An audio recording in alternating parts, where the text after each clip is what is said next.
Bom, eu vou falar um pouco sobre inteligência artificial. Vou fazer uma introduçãozinha para explicar alguns conceitos do o que é inteligência artificial. Eu acho que tem muito marketing em cima do que é e muita enganação, muitas verdades. Vou falar só uma introdução. Depois vou mostrar um pouco do trabalho que a gente faz na empresa que eu atuo, né, fortalecendo esses conceitos de inteligência artificial e mostrando um pouco o que dá para fazer, o que já é feito hoje, que dá para ajudar a gente na auditoria. E, por fim, vou fazer só uma conclusão aqui do que muda, o que a gente pode esperar aí pela frente. Bom, como eu já falei, meu nome é Claumir, né? Sou diretor de projetos, eu trabalho na Dynamics. A Dynamics é uma empresa que atua em saúde suplementar há mais de 20 anos. E há cerca dos 10 anos a gente começou a atuar em auditoria de contas, principalmente para a área de operadoras. Nessa época eu comecei a estudar no mestrado e me interessei um pouco mais para essa área de inteligência artificial e a gente já começou a colocar algumas coisas lá de inteligência artificial 10 anos atrás em alguns sistemas de Unimed, para glosar algumas contas aí. E depois de um certo tempo andando e tendo mais contato com hospitais, a gente viu que dentro dos hospitais existe uma auditoria de contas, na verdade até muito mais forte do que dentro da operadora, principalmente pelo fato de ter mais informação para poder fazer uma análise de uma conta. E aí nós desenvolvemos um produto, né, que se chama Dr. Marvin, que eu não vou apresentar o produto, eu vou apresentar os conceitos por trás do sistema, né? A ideia aqui não é uma palestra de produto, é uma palestra de tecnologia. Eu só vou usar algumas telas dele para demonstrar. Bom, a primeira coisa, quando a gente fala em inteligência artificial, a primeira coisa que eu acho que vem na cabeça de todo mundo é o que é inteligência artificial. Existe muito, como eu falei, muito marketing em cima da palavra, né? Mas a resposta melhor, quando alguém perguntar o que é inteligência artificial, depende. Se eu perguntar para minha mãe o que é inteligência artificial, ela vai dizer que é alguma coisa dos computadores, né? Acho que a mãe de todo mundo aqui vai, talvez as mães mais antenadas, mas a maioria vai dizer que é alguma coisa de computador. Se a gente perguntar para aqueles consultores que vendem para a gente, mas não resolvem nada, eles vão dizer que é uma série de algoritmos que usa dados para fazer previsões. Se a gente for para a área mais científica, a inteligência artificial é uma área da ciência da computação que procura entender como a mente humana funciona e tenta imitar ela nos computadores. Mas acho que a definição melhor, todo mundo deve ter aqui, né, que inteligência artificial é quando um computador faz alguma coisa realmente esperta, alguma coisa que a gente acha difícil, né? Ou pelo menos a gente acha que é esperta ou difícil. Essa definição ela é bem legal, mas ela traz uma certa situação para a tecnologia, para a IA, que deixa ela como um horizonte em movimento. A IA, pensando assim, que quando o computador faz alguma coisa inteligente, ela nunca vai estar pronta. Antigamente, os primeiros computadores eram chamados de cérebros eletrônicos. Hoje, qualquer micro-ondas que a gente tem em casa faz mais coisa que um computador daqueles. Um sistema de contabilidade era inteligente. Hoje, a coisa mais chata do mundo é um sistema de contabilidade. O reconhecimento de face que a gente tem hoje nos telefones mais modernos, né, para nós é um uau. Para a gurizada aí é normal, não tem nada demais. Mas essa ânsia em buscar coisas que os computadores fazem, move a pesquisa em ciência e em tecnologia, buscando novos tipos de inteligências. Na verdade, a gente pode dizer que existem vários tipos de inteligência. Nós mesmos acabamos... É normal a gente falar que uma pessoa é inteligente para uma determinada coisa, inteligente para matemática, inteligente para programação, para artes ou até para esportes. Então, na verdade, nós temos diversos tipos de inteligência. E na inteligência artificial também, nós temos diversos tipos de inteligência, né? E esses tipos de inteligência, eles requerem habilidades diferentes. Tá? E para a gente entender um pouco melhor a inteligência artificial, a gente precisa entender os tipos de problemas que nós temos no mundo. Basicamente, os tipos de problemas que a inteligência artificial tenta resolver, eles são classificados em dois grandes grupos. O primeiro, os nomes são terríveis, mas vocês vão entender. Os primeiros são ditos problemas determinísticos. Um problema determinístico não é que ele é determinado, mas é que ele tem uma lógica que pode ser colocada em passos pré-determinados, uma sequência que, se a gente seguir aquela sequência, a gente sempre vai obter o mesmo resultado.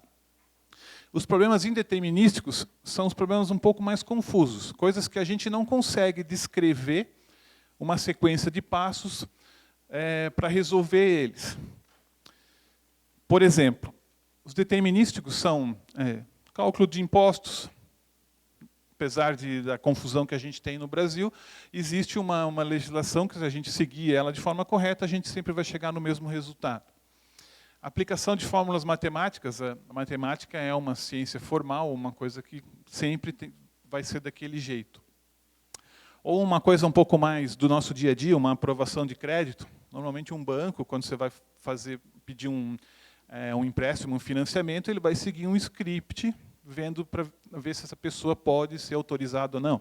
Se ela tem não tem o nome no SPC, ela tem uma renda X, o que ela está pedindo não vai comprometer a renda dela, então autoriza o empréstimo. Já os problemas indeterminísticos são coisas que são muito, muito difíceis ou complexas para a gente colocar elas num passo a passo. Por exemplo, o diagnóstico de uma doença. É muito complicado, ou às vezes até impossível, a gente descrever um algoritmo, uma sequência de passos para diagnosticar doenças. O reconhecimento de faces, né? Possibilidades de combinações de nariz, olhos, cabelo, queixo, é praticamente infinita. E além das variações que a gente tem, né? Se nós homens, não notamos que nossas mulheres cortam o cabelo, imagina os computadores, né? A dificuldade que deve ser isso. A previsão do tempo. Fazer previsão do tempo é uma coisa extremamente difícil. Hoje, talvez nem todas as variáveis que são envolvidas na previsão do tempo são conhecidas. Essas dois grandes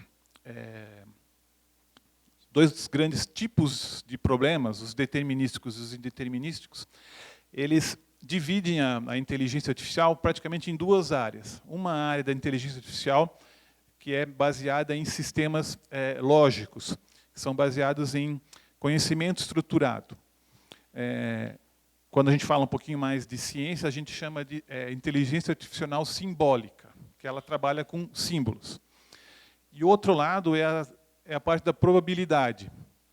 Trabalha com algoritmos matemáticos para sempre calcular uma probabilidade ou um percentual de acerto ou de solução para algum tipo de problema. Isso a gente chama em inteligência artificial de conexionista, que é a parte de redes neurais e tal.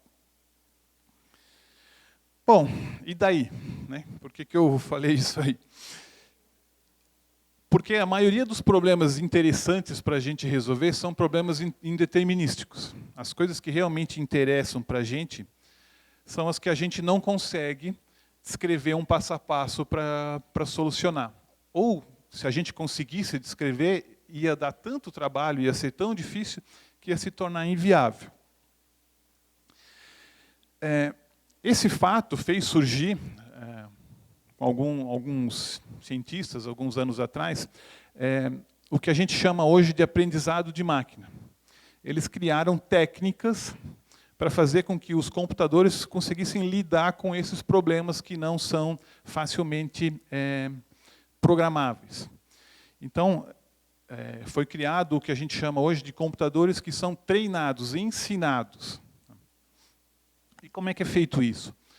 Um computador, um algoritmo que não que é ensinado, ele não é programado previamente para resolver o problema que a gente está tentando resolver. Por exemplo, peguei aqui montei não sei se dá para ver legal, um cortezinho de vamos dizer, uma tabela aqui, que tem as datas, a temperatura, a umidade e a quantidade de chuva naquele dia. Isso aqui é uma base histórica, digamos, da temperatura, da umidade, se choveu ou não choveu naquele dia. Para fazer um programa para descobrir se vai chover ou não, eu não programo esse sistema para ele fazer essa conta. Como é que ele descobre se vai chover ou não? Existem algoritmos específicos que vão ler esses dados aqui e vão aprender um padrão com esses dados. Então, cada linha dessa é digamos, uma informação útil para o sistema, e ele vai aprender, a partir daquilo ali, vai desenvolver que a gente chama uma rede neural, um modelo matemático, que quando a gente imputar dados para eles, quando a gente colocar lá dados para eles, se eu tiver no dia tal, temperatura tal, umidade tal, qual que é a chance de chuva? Ele vai fazer uma previsão. Isso aqui que é o tão famoso machine learning. Na verdade, o que a gente faz? A gente pega dados organizados, obviamente limpos, sem desvios, sem problemas, que isso é a maior dificuldade que a gente tem hoje, e treina esses algoritmos para eles darem respostas para a gente. Isso trouxe um avanço muito grande da inteligência artificial nos últimos anos, principalmente por dois fatores. O primeiro, que hoje nós temos computadores mais poderosos e mais baratos. Todo mundo praticamente tem computador, né? Apesar de a gente viver num país complicado, mas muita gente tem acesso ao computador. As empresas têm computadores cada vez melhores. A gente tem acesso a nuvens. Mesmo que você não tenha o computador, você pode alugar esse computador por um período, né? Então, ter um computador poderoso não é mais dificuldade. E o segundo ponto, que eu acho até o mais importante, é o crescimento exponencial da quantidade de informação em formato digital. Anos atrás, a gente não tinha tantos dados. Hoje, tudo está virando eletrônico. Então, isso cria montanhas de dados que podem ser processadas para gerar algoritmos, principalmente algoritmos que vão fazer previsões ou vão fazer coisas desse tipo. Essas montanhas de dados, isso é o Big Data que a gente fala. E o Big Data aliado ao Machine Learning que traz essa revolução que a gente vê e ouve falar tanto. É claro que existe apelos comerciais e coisas que não são realmente tão verdades, mas é isso que a gente está sentindo hoje. Bom, só que o Machine Learning ele não é perfeito, né? Os sistemas de Machine Learning eles não são genéricos. Cada vez que eu desenvolvo um programa para isso, ele é específico para resolver uma tarefa, né?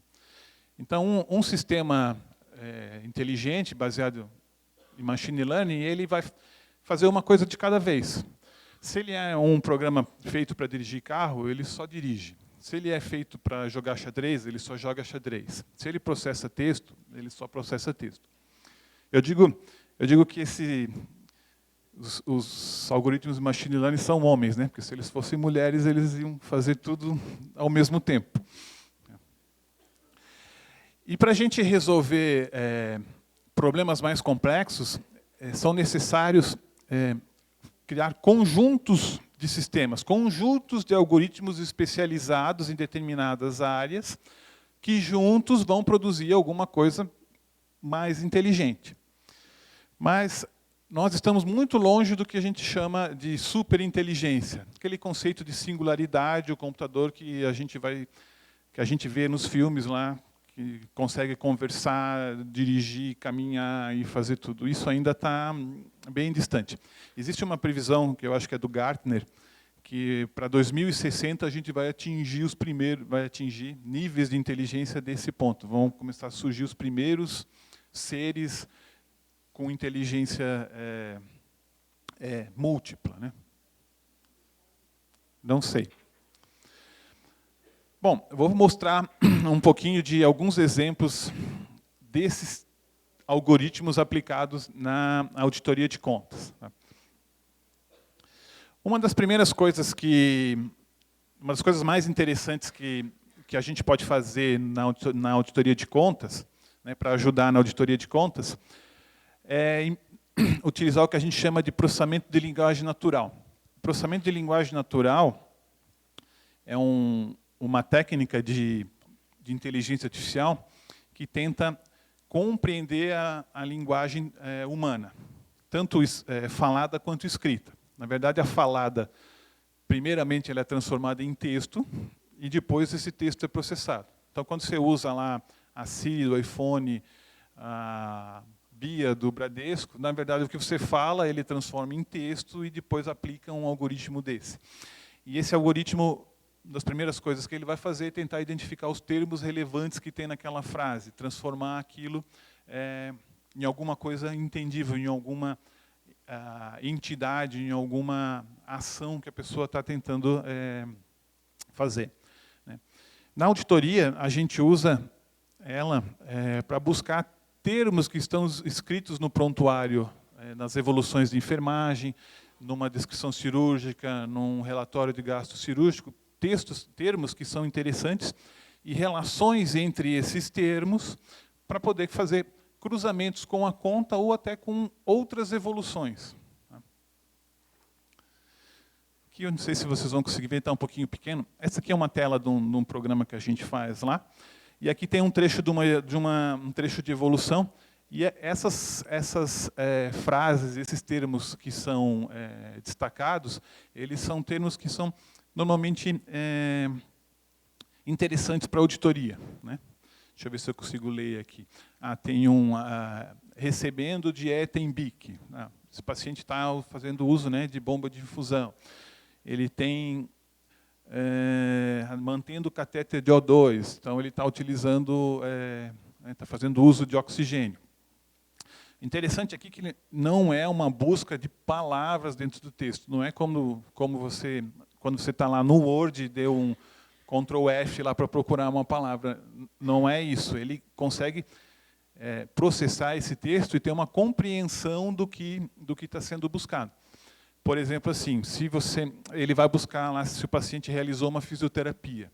Se tiver escrito não realizou fisioterapia, porque quando o fisioterapeuta chegou lá, o paciente estava dormindo e não fez, e ele evoluiu isso, o sistema vai entender que naquele dia ele não fez. Se você só procurar por uma palavra fisioterapia, isso não vai funcionar. Um exemplo de uso, que talvez aqui é um exemplo de auditoria, né, fazendo auditoria de prontuário, mas procurando lançamentos em contas. Por exemplo, aqui o sistema identificou que tem que foi realizada uma glicemia capilar, mas não tem um registro do valor dessa glicemia. Então, como é que fez a glicemia e não preencheu o prontuário? Por que não preencheu o prontuário? Nesse prontuário tinha algum lugar lá específico para colocar essa informação da glicemia. Ou cruzando, já falando um pouco mais da parte de contas, né? Por exemplo, foi feita uma troca de curativo e não tem taxa de troca de curativo. Né? Ou pegando a conta e procurando se existe alguma coisa lançada. Por exemplo, aqui está sendo cobrado taxa de bomba de infusão, mas não tem nenhuma evidência clínica no prontuário que está sendo usado bomba de infusão. Então, alguma coisa está errada. Ou alguém não está evoluindo corretamente, ou alguém está fazendo uma cobrança que não deveria. Então, O processamento de linguagem natural é uma das coisas mais interessantes na inteligência artificial. Ele é daqueles problemas indeterminísticos, porque praticamente impossível a gente descrever todas as possibilidades e combinações que uma pessoa pode registrar num texto ou num prontuário eletrônico. E ele serve, a gente usa já hoje para algumas coisas. Por exemplo, confrontar a evolução com a conta médica. Então, coisas que estão apontadas na evolução e não estão na conta médica. Coisas que estão na conta médica e não estão na evolução. Contradições da própria evolução. Um enfermeiro evoluiu alguma coisa, um outro plantão, o outro evoluiu outra coisa. Essas evoluções não estão batendo, tem coisas que estão divergentes. Depois, cruzar um boletim anestésico com uma conta médica, um gasto cirúrgico com a conta médica, uma prescrição com a conta médica. Isso a gente consegue fazer usando esse tipo de técnica aí da inteligência artificial. Um outro grupo de problemas que a gente resolve com inteligência artificial é o que a gente chama de validação de padrões. Aqui vou dar um exemplo da validação de padrão, que é um pouquinho vamos dizer, da auditoria bovina, que hoje, mesmo os grandes hospitais do Brasil ainda fazem esse tipo de coisa na mão. Não, a gente acha que os melhores, está tudo bonitinho, lançado bonitinho, quando dispensa da farmácia já cai na conta. Não existe isso em lugar nenhum ainda, não vi. A validação de padrões, a gente trabalha, que a gente chama de micropadrões e macropadrões. Um exemplo de micropadrão é validar, por exemplo, um kit de diluição, ou de uso de insumos para um determinado medicamento. Utilizei lá um medicamento endovenoso, tenho que ter usado uma agulha, uma seringa, um diluente. Não tem como aplicar esse medicamento sem isso. Então, é um micropadrão. Aqui a gente acaba usando aplicando ele para verificar mais a questão de lançamentos em conta, mas você pode passar a usar coisas mais voltadas para a qualidade. A maioria das entidades acaba não tendo tempo de fazer esse tipo de coisa. Não sou médico, eu não conheço muito bem, mas, por exemplo, sei que tem um problema de flebite com punção e tal, a gente acaba passando batido porque não dá tempo de prestar atenção nesse tipo de coisa. Isso aqui é um exemplo de um espelho de conta. A maioria das pessoas ainda está fazendo, a maioria dos auditores está fazendo desse jeito. Pega o espelho de conta, começa a fazer os risquinhos lá para contar isso. E aqui é uma forma, por exemplo, como o sistema mostra. Então, a partir de um medicamento, ele vai procurar qual que é o padrão de utilização desse medicamento. Aqui eu botei um recorte da tela que ele mostra que todos esses insumos aqui estão com quantidades incorretas, comparado aos medicamentos que tem na conta. Existe outra tela que ele vai detalhar o que está errado. Aqui é o contrário, todos esses medicamentos estão com possíveis problemas de insumos. Não tem como ter aplicado esses medicamentos com aquelas coisas que estão na conta. Alguma coisa não tá batendo aí. Isso é uma atividade, talvez, meio braçal, meio idiota até, mas a gente sabe que, na prática, ela consome muito tempo do auditor, do pessoal administrativo, de faturamento, e que, se não for feita corretamente, ao longo de um tempo, ela traz uma perda grande, independente do modelo de faturamento. Se você trabalha com fee for service, você vai deixar de cobrar. Se você trabalha com qualquer tipo de empacotamento, o custo do seu pacote se perde, porque você não sabe quanto você está gastando para fazer a assistência. Nessa questão da verificação de padrões, a gente tem também o que a gente chama de macropadrões. Macropadrões, basicamente, que a gente está trabalhando hoje é criar padrões, não é um pacote, é um padrão. É um padrão de similaridade para procedimentos similares, né? Procedimentos, vamos dizer, rotineiros. Uma cesariana sem intercorrências, ela tem um padrão de área, um padrão de medicamentos, um padrão, né, de lançamentos. Então, o sistema identifica, por exemplo, eu vou trabalhar com uma margem de erro X para cima e X para baixo. Então, ele me diz, olha, isso aqui está dentro do padrão da cesariana, mas esse carinha aqui está fora. Então, olha aqui que é esse cara aqui, porque isso aí não está certo. Então, você pode abrir e verificar o que é esse ponto aí, né, num padrão maior. Outra coisa interessante, que também usando as técnicas de IA, a gente acaba podendo aplicar nos nossos sistemas, é o que a gente chama de aprendizado por padrões, por exemplos. Que é basicamente como a gente tem hoje no celular, quando você digita um texto, ele vai aprendendo as palavras, né? Aqui, o sistema aprende com as ações do auditor, conforme o auditor, toda vez que o sistema apresenta um alerta, um problema numa conta, o auditor vai tomar uma ação, ou ele vai alterar aquele item, incluir um outro item relevante, ou excluir o item. A partir de um determinado número de vezes que a pessoa executa essa ação, o sistema aprende que para aquele erro, naquele contexto, existe uma solução padronizada. E ali tinha um botãozinho de corrigir, com uma varinha mágica.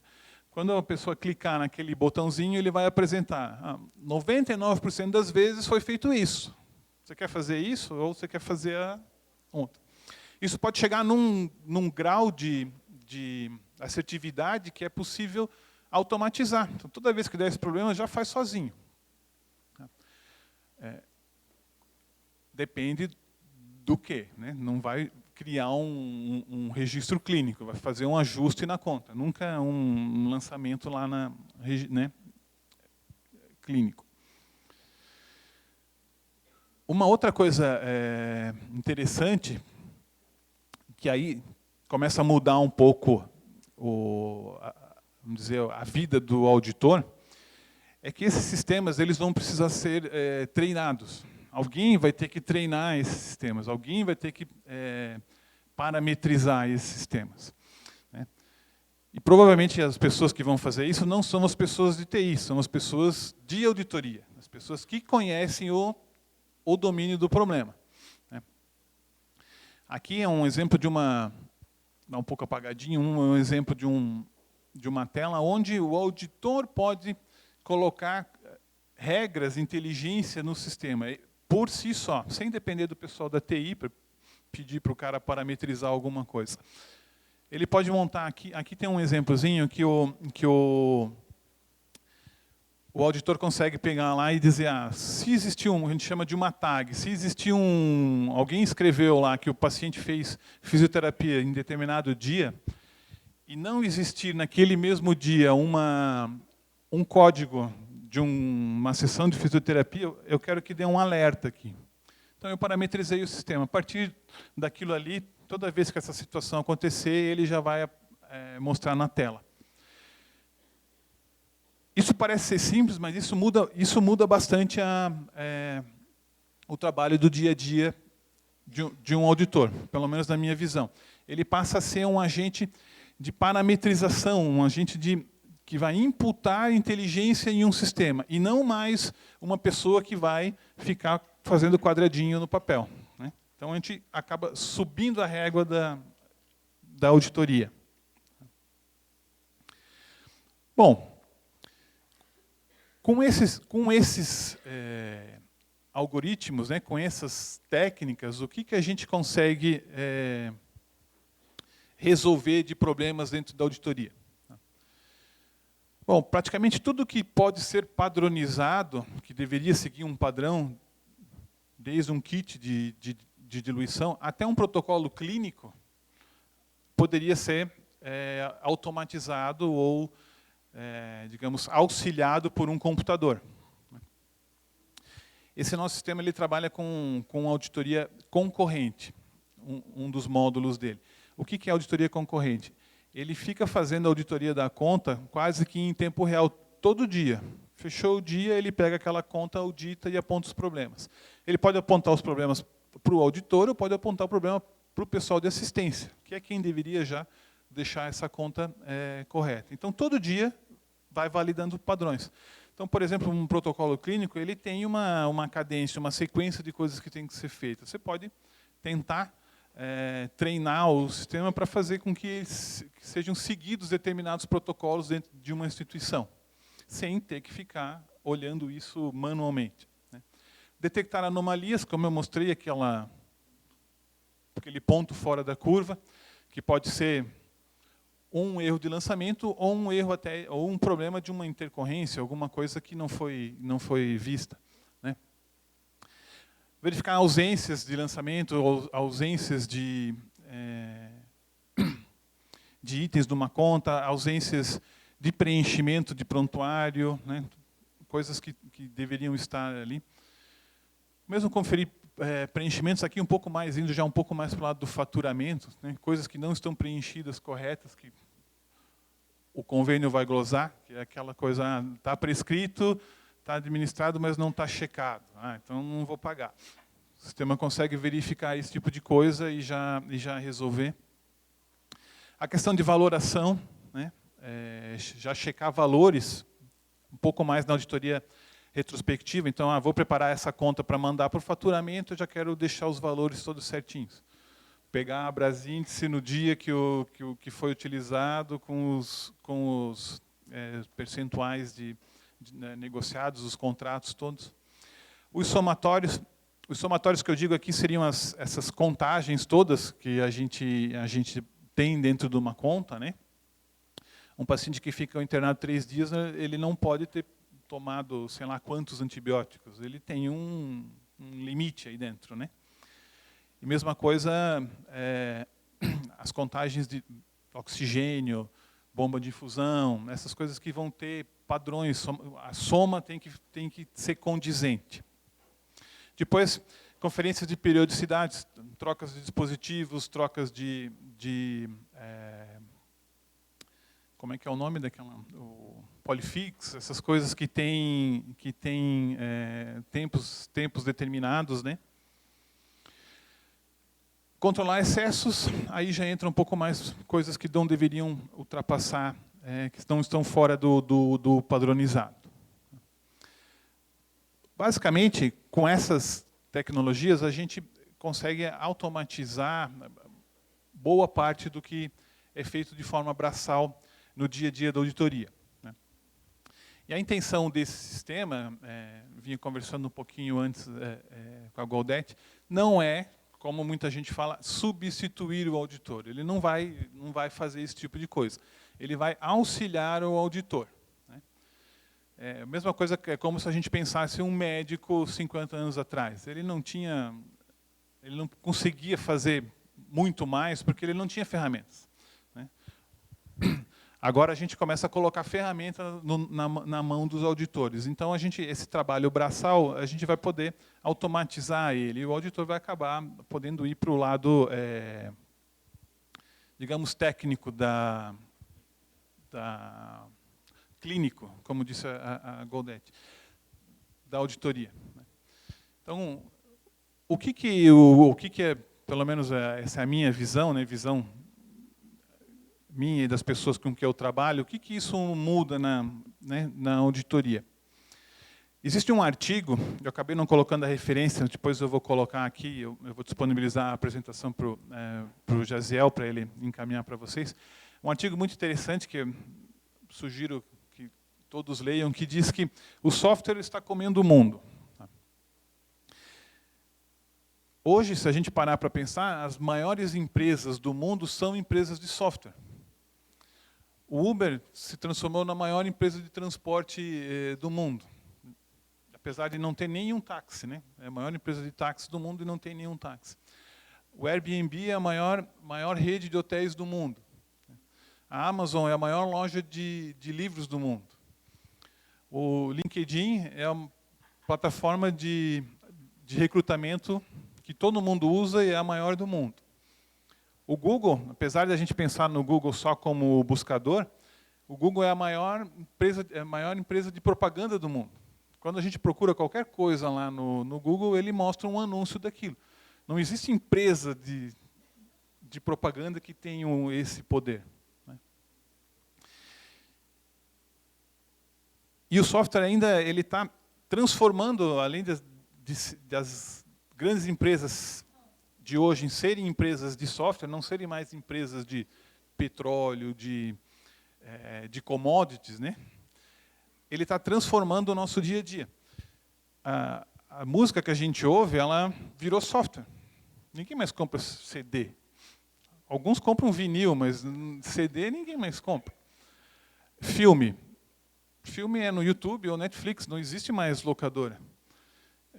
Eu estava conversando com a minha filha, eu tenho uma filha de 10 anos, e ela ficou, quando falando de locadora, ela não... Tá, mas como é que é isso? Era uma coisa assim que não... Já era, já. Tá? Máquina fotográfica. A máquina fotográfica acabou. Né? Não existe mais máquina fotográfica. Tirando os profissionais, ninguém compra. Acho que só a minha mãe que fala, é a minha Kodak. Não existe mais isso, né? O GPS, aquele GPS que a gente colocava no carro, com aquele negocinho grudado, acabou também, é o Waze, né? Todo mundo usa. E os jogos que a gurizada tinha, virou videogame. Não tem mais outro tipo de jogo. Ninguém mais vê a gurizada sentar com um tabuleiro para brincar. Morreu. Né? Só que o que mudou foi a forma como a gente interage com essas coisas. A gente continua ouvindo música, continua assistindo filme, né? Continua tirando fotografia, aliás, mais do que antes, do que nunca. Né? A gente continua viajando e usando o Waze, a gente continua jogando. Então, eu vejo a tecnologia, a inteligência artificial, como uma tecnologia de transformação. Ela vai mudar não só a nossa área de auditoria, mas a área de saúde como um todo. Queira a gente quer, queira a gente não queira. Né? Não, a gente não tem o que fazer. As oportunidades, os sistemas, as coisas estão surgindo, a gente tem que decidir o lado que a gente vai. Se a gente vai para o lado de lá ou para o lado de cá. Eu sei que o que puder ser automatizado será, né? E o que puder ser transformado será, mas a gente não tem como frear essa evolução. A gente tem só que decidir se a gente quer embarcar ou não quer embarcar. Bom, vou sentar agora aqui com o Gesiel para as perguntas de vocês.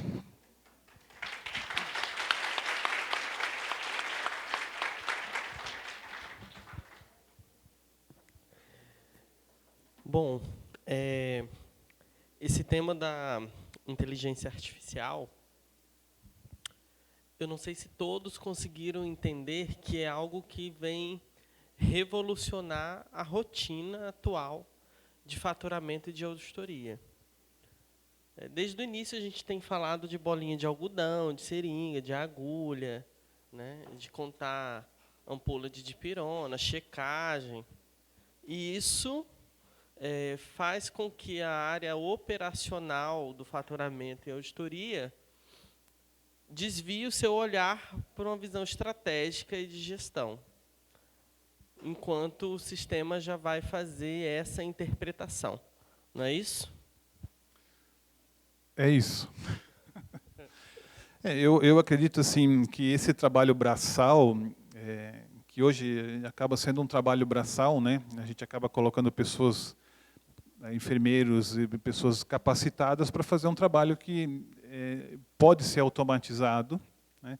Liberando essas pessoas, como eu falei, às vezes, para fazer parametrização disso, ou para cuidar de uma auditoria mais clínica, uma auditoria de qualidade, para fazer uma educação continuada dentro da entidade, e parar de fazer esse trabalho, digamos, ingrato, né? Difícil, que a gente tem que brigar com o médico, brigar com o colega do convênio e ficar discutindo coisas que que são muitas vezes óbvias, né? A gente tem uma premissa na empresa, na questão da auditoria, né, que até estava conversando um pouquinho antes com a Goldnet, não é inchar a conta, não é isso, é o justo. É auditar a conta pelo justo, auditar a conta pelo certo, né? E eu, particularmente, acredito que não tem muita volta. Isso vai acontecer, né? Mais cedo ou mais tarde isso vai acontecer. Não tem dinheiro novo, então as pessoas, né, os gestores querem fazer mais com menos, vão querer tirar leite de pedra e vão atrás de coisas que ajudem e que possam automatizar, né, algumas coisas. Mas eu não vejo como uma coisa do mal que vai tirar empregos, né? Ela vai deslocar funções, né? A gente vai mudar um pouco as funções das pessoas. O sistema ele consegue fazer uma interpretação da prescrição em tempo real?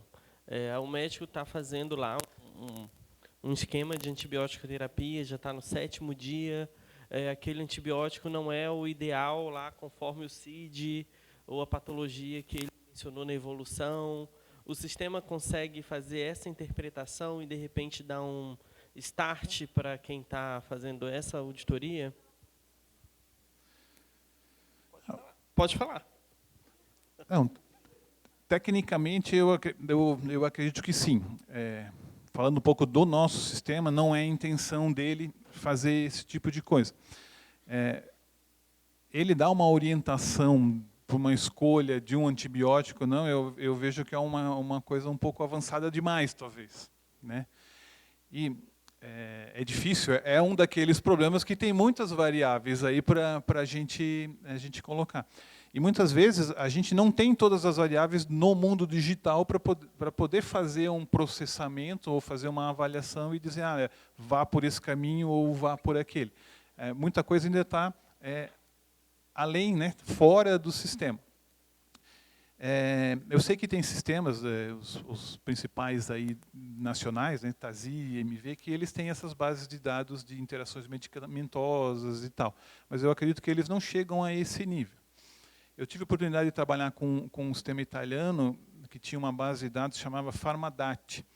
Nesse Farmadat é uma empresa italiana que faz uma classificação de medicamentos. Se a gente colocar o Brasíndice perto deles,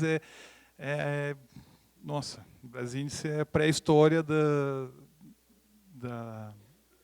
classificação de medicamentos. E com aqueles dados, o sistema lá chegava a fazer essas substituições de medicamentos, né? Mas hoje, na nossa realidade, eu acho difícil, porque a gente não tem essa base de dados, e para o nosso sistema, né, o que a gente trabalha, não é a nossa intenção, pelo menos ainda, atuar nesse nível. O sistema a área de inteligência artificial no faturamento, na auditoria de contas, ela consegue interpretar, por exemplo, um item que o faturista deixou de cobrar ou deixou de lançar e foi dado saída lá no estoque, foi dispensado para o paciente, a enfermagem checou, consegue identificar lá no detalhamento da conta algo que foi deixado de cobrar e ele faz a inserção ou ele solicita autorização para inserir? Ele consegue validar. A gente acaba cruzando assim o prescrito, o dispensado, o administrado e às vezes o evoluído. Então faz o cruzamento disso tudo para identificar se isso está na conta. O sistema pode fazer duas coisas. Ele pode fazer a ação completa, ele pode lançar, né? Ou ele pode só dar um alerta e uma pessoa executar a ação, né? A questão de lançar direto, ela é uma automação, ela ajuda, mas ela, a meu ver, ela deve ser feita a partir do momento que a gente tenha um grau de assertividade alto, né, para não lançar uma coisa que não deveria. Mas ele pode chegar a automatizar. Tá? Essa leitura que ele faz, lá na evolução de enfermagem, por exemplo, está dizendo que o paciente fez curativo. Ou ele a enfermeira evolui que o paciente está em PVP. Nas abreviaturas clínicas, médicas, do uso da saúde, ele consegue interpretar esse tipo de vocabulário e alertar que é necessário a inserção, que esse item não foi cobrado? PVP eu não sei o que é, mas MSD eu já venosa sei o que profunda. é. Esse eu sei. Esse eu sei. Não, a gente tem na equipe, a gente tem 2 enfermeiros que trabalham com a gente, né, que ajudam a fazer essa curadoria dos termos. Então, a gente tem uma parte do algoritmo de processamento de texto é justamente essa questão de abreviaturas. Transformar essas abreviações em termos, né, que possam ser cobrança, né. Na verdade, assim, para a gente, o NLP, o processamento de linguagem natural, ele é uma técnica.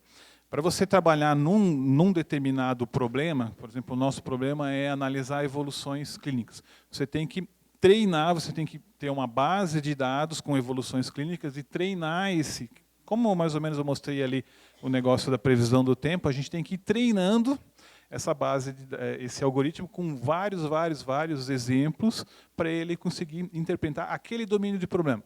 Se a gente vai para uma outra área, você voltou para o zero, você vai ter que treinar o teu modelo todo em cima de uma área. Por exemplo, hoje tem muitos sistemas jurídicos, né, que leem as petições, os processos para encontrar, para sugerir jurisprudência. A técnica que a gente aplica na leitura da evolução é a mesma técnica que a gente aplica na leitura jurídica. Só que os modelos, o treinamento do sistema é completamente diferente. Um não serve para o outro. Que é aquela questão que eu falei, que não existe um modelo genérico. Para a gente treinar ele para ler evolução de enfermagem, são horas e horas de treinamento para ele aprender a ler uma evolução de enfermagem. Aí ele vai ficar especializado em identificar termos e coisas assim, né, para poder cruzar depois com um lançamento. Como que fica a inteligência artificial com o empacotamento das contas? Né? Uma vez que a cobrança por pacote desvia minha atenção para os itens da conta, porque já vai ser um valor fixo ou pré-acordado, e o sistema, a inteligência artificial aí para contar esses itens ou para me alertar desses itens já não me interfere no valor fixo de cobrança. A contagem não vai interferir no valor de cobrança, mas vai interferir no valor de custo. O que você vai receber não vai mudar, mas o quanto que você vai gastar vai mudar. Então, assim, você não, por um lado é pior se você não fizer auditoria, porque hoje, se você trabalha com fee for service e mandar uma conta aberta para um convênio, pode ser que ele pague tudo. Agora, se você trabalha com pacote e você gastar além do pacote, você não consegue mais mudar o preço. O preço de cobrança é aquele. Você vai ter que trabalhar com o seu custo. Então, fazer auditoria item a item, mesmo nos modelos empacotados, é importante para apurar o custo do tratamento. Né? E além de apurar o custo do tratamento, você tem que apurar a qualidade para fazer uma boa gestão daquilo que você está fazendo. A auditoria, mesmo com o empacotamento, eu acho que o empacotamento ele muda o faturamento, mas ele não muda a auditoria. Você vai cobrar o pacote, mas você vai ter que auditar no detalhe para saber quanto que você está gastando, para saber se aquele médico lá não está viajando, se você não está desviando a qualidade do tratamento. Bom, a pergunta ela é bem específica, mas a resposta provavelmente é bem variável. Quanto custa a implantação de um sistema de inteligência artificial num hospital de grande, médio e pequeno porte? Bom, a resposta é depende. Tudo no faturamento depende. Né? Tudo depende. Né? Como eu falei, a resposta correta da inteligência artificial é depende. Não, eu acho que não é uma questão de custo, é uma questão de investimento, né? Quanto que você quer investir. E como eu falei, a inteligência artificial não tem fim. É como a necessidade humana. Primeiro você precisa achar um lugar para dormir e comer, depois você vai subindo. Quando você tiver sei lá, uma Ferrari, você vai ter que ter um Porsche. Então você nunca termina de querer mais. Mas assim, o custo, eu acho que ele é, para se dizer, ele é bem viável, tá? Ele exige, falando um pouco mais específico, né? Normalmente a implantação de um sistema desse, ele tem um custo de implantação e depois ele tem que a gente chama de um custo mensal. O Francisco mostrou hoje ali um custo de R$1 por minuto de um auditor, né? A gente cobra alguns reais por conta auditada. Sai bem mais barato do que alguns minutos de um auditor. Então, o auditor contar aqueles quadradinhos lá, ele vai custar muito mais caro do que você processar, sei lá, todas as suas internações de um dia. O custo depende um pouco da integração, do tipo de sistema que existe dentro do hospital, né, e do nível de parametrização que vai ser colocado, necessário, né? O sistema ele já tem uma inteligência embarcada, uma inteligência, digamos, de mercado, né? Só que, digamos, aqui no meu hospital a gente, sei lá, escreve as evoluções na língua do P. Então não vai funcionar nada, tá? Então tem que treinar aquele modelo para entender toda a evolução, né? Customizar, né? Customizar. Né? Eu acho que tudo depende, até complementando essa pergunta, tudo depende do quanto a instituição quer evoluir. De repente a instituição quer permanecer do jeito que está, a ideologia dela, não quer investir nisso e permanece lá contando as bolinhas de algodão. Agora, se você quer um futuro sustentável, quer mentes inteligentes, quer reter talentos, então você precisa botar as pessoas para fazer análise na operação, né? Mas só para complementar, nós temos grandes hospitais usando, né, hospitais, digamos, maiores do país, mas temos hospitais menores. Não a gente fala em inteligência artificial, parece, nossa, é uma coisa que não é para mim, é para os grandes. Não é, ela depende. Todo mundo consegue se beneficiar, uns mais, outros menos, né? Como você falou, vai depender do nível do que você realmente queira fazer.